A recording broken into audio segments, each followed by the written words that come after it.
All right, hello, seventh grade. We're going to go ahead and start learning about similar figures. So similar figures, I'm giving you the definition here. It's polygons that have the same shape, but they're different size.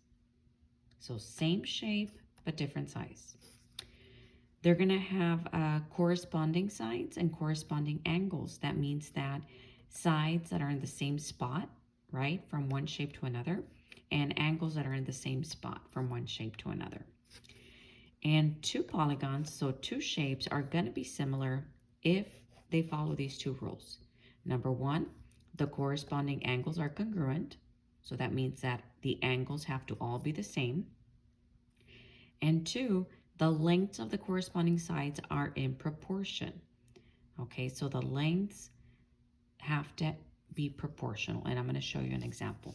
So for example, it says, show that these triangles are similar or not. If they're similar, they have to follow these two rules, okay?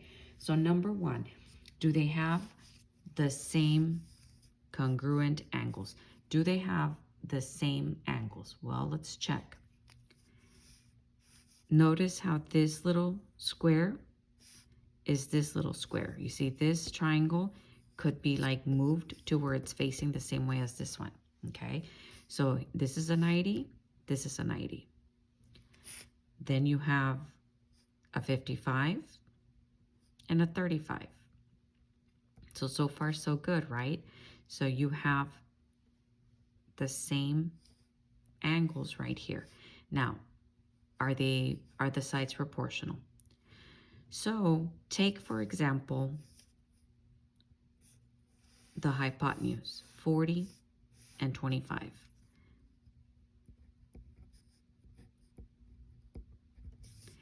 And find the unit rate. So in other words, divide 40 by 25 to see what we get. Well, 1 times 25 is 25. You're going to have 15 left. So put a 0. And then 150 divided by 25, that's going to be 6. So 6 quarters will give you 150. All right, so we get 1.6 when we divide the same sides by each other. You see hypotenuse of the big one divided by hypotenuse of the little one. That's what you call that slanted line. Okay, now let's talk about the bottom line, okay? This one right here, 24 and 15.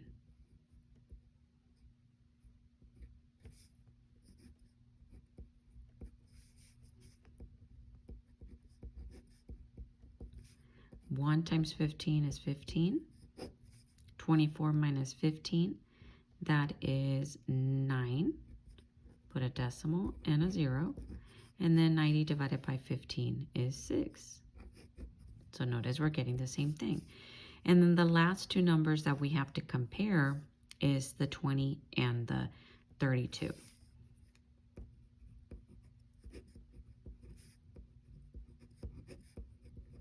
One times 20 is 20. Subtract, you get 12. Put a decimal and a 0. Bring it down. And then, of course, that's going to equal 6. So because you get the same thing when you create all the 3 different fractions that you can by using the same sides of each, then it was true and true. So then, yes, these are similar. When two polygons are similar, we can write a similarity statement using the symbol. The little squiggly line is just fancy for these polygons are similar, okay? So we could say triangle ABC is similar to triangle XYZ. Similarity can help us find missing sides of shapes. For example, here we have same shape but different size, so these are similar. And notice how, oh, actually they're asking us if they're similar. Well, it's got to follow the 2 rules from above, remember? So are the angles the same? Well, yeah, because rectangles have all 90 degrees, so check. Are the sides proportional? So if you take the length of the bigger one and the length of the smaller one, and you divide them, let's see what we get. 1 times 36 is 36. Subtract, you get 9. Decimal, decimal, put a 0. 36 times 2, that's 72. Subtract, that is 18. Bring down another 0. And then we have 5.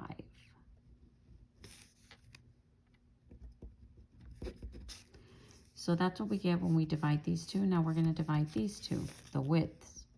25 over 18. 1 times 18. Oops, I'm sorry. And then we get 7. Put a decimal.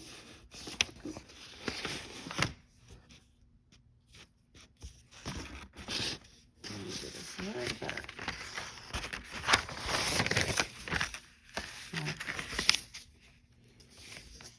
Put a decimal and a 0. So 18 times, 70 divided by 18. Let's see, what does that give me? 4 would be too much, so that would be 3. 3 times 4, that's 24. That would be 54.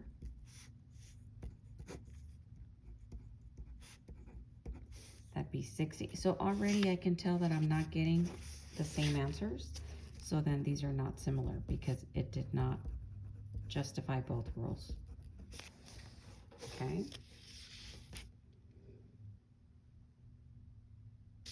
All right, one more example of that one, of that kind, of proving whether two shapes are similar.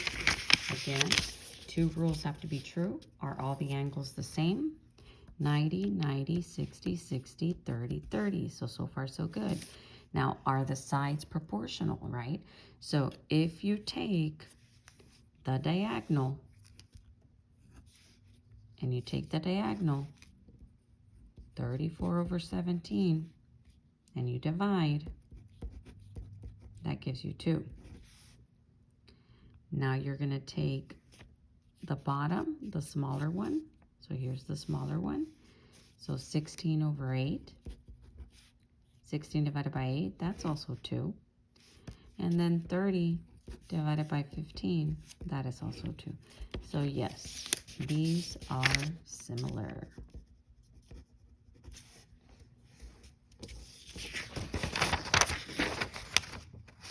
All right, so this is the one I wanted to show you.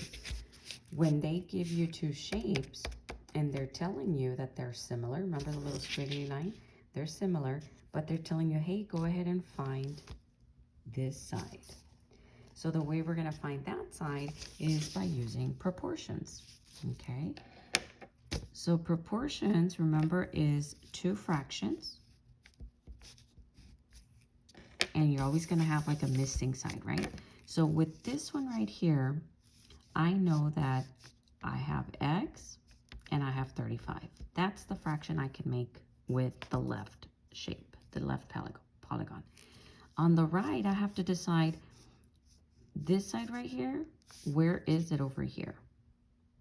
Well, you have to picture this shape kind of being flipped around, right? So this would end up being this one. So since I put x on top, the 15 is going to go on top. And then the 35 corresponds to the 25. And now we cross multiply. We multiply those, and then we divide by this. So those of you with a calculator, you can do it with a calculator.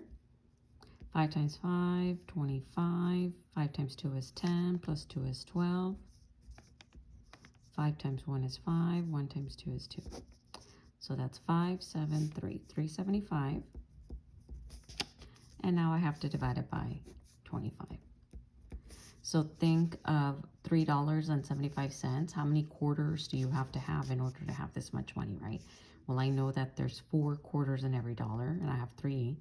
So 4 times 3, that's already 12. Plus 75 cents, that's 3 more quarters, so that's 15.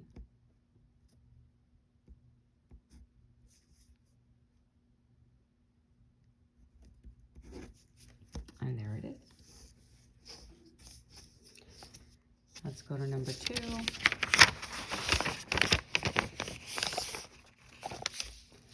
Again, they're telling us that they're similar with a little squiggly line.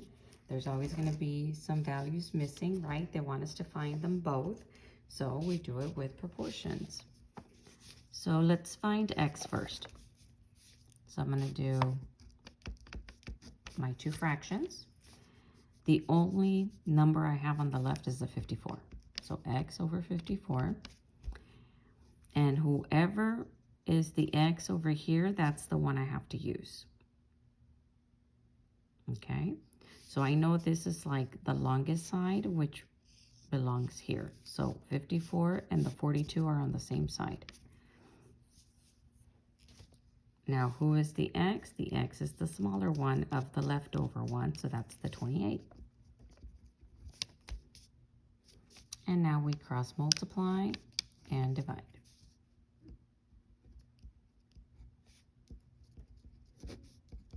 8 times 4 is 32. 8 times 5 is 40, plus 3 is 43.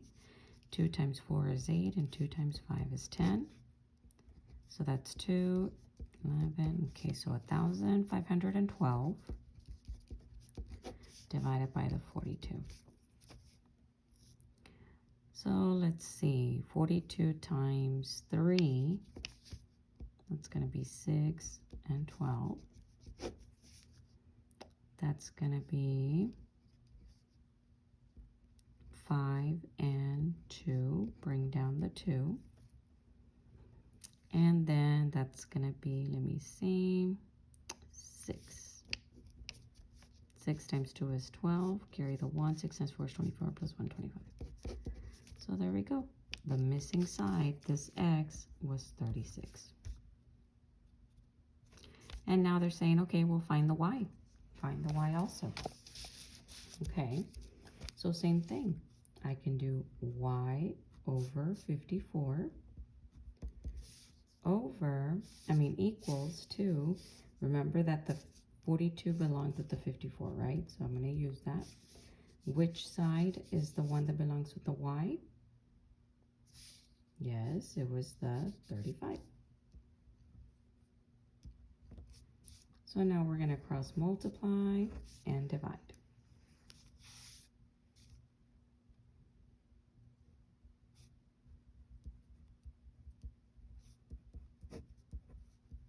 That's 27.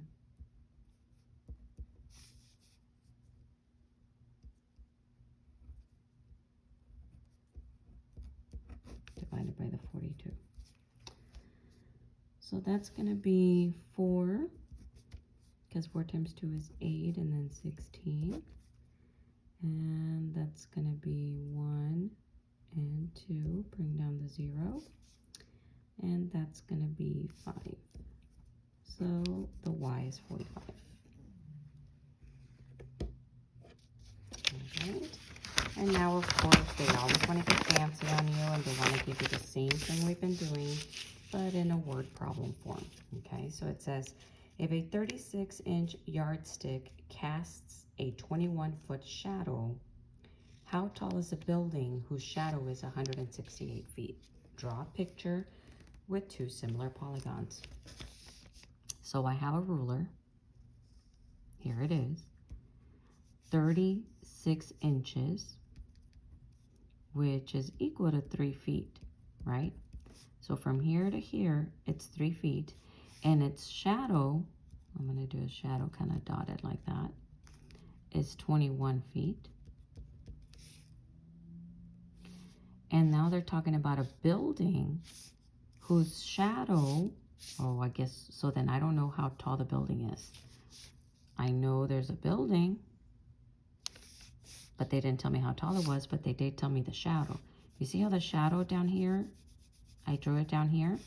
Well, I'm also going to draw the shadow of the building down here and just put 168 feet. Okay, and I wasn't told the height.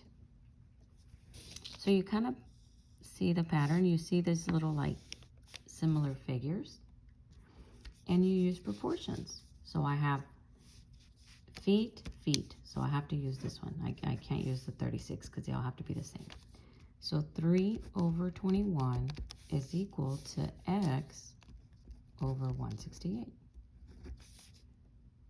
Cross multiply, 168 times 3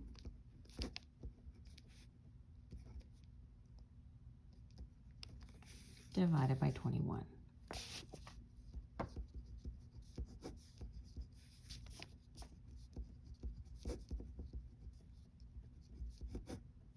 So the building is 24 feet.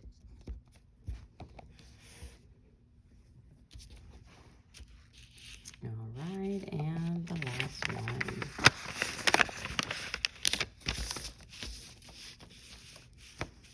Sam wants to enlarge a triangle with sides 3, 6, and 6. So then that means he's got a triangle like this. And he wants to enlarge it. And the shorter side of his new triangle is 13. So the shorter side is 13. How long are the other two sides? Okay, well, let's make a proportion. 6 over 3 is equal to, who corresponds with the 6? The x. Who corresponds with the 3? The 13. And we cross multiply. 13 times 6 is 78. And 78 divided by 3 is 26. So the sides are 26. All right, so now you have similar problems to do on your own. Refer back and pause this video and watch it again if you need to. This is for a grade, so easy 100 for taking the notes. And do the other activity independently. Whatever you don't finish is homework, and that is for a grade 2.